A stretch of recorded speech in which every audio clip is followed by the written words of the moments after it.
কিছু নাই দিস তাহলে তোকে উপকার করে আমার কি লাভ বল?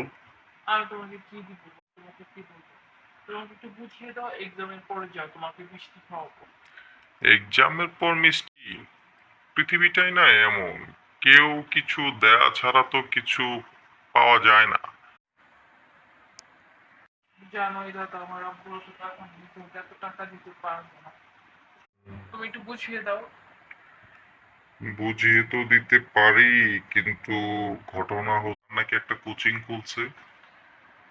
তোমার কি বললাম, তুমি তো জানো আব্বুর অত টাকা নাই, কোচিং দাও না। তোমাকে অঙ্ক বুঝাই দেব, তো তুই তোদের অঙ্ক স্যার তো তোদের মাদ্রাসায় স্যার কি ভালো করে বুঝায় দেয় না? বুঝিয়ে দেয়, কিন্তু আমার মাথায় কিচ্ছু, অঙ্ক বুঝিয়ে দিবে? অঙ্ক বুঝাই দেব? কি অঙ্ক? স্যারে কি দিছে আমি কিছুই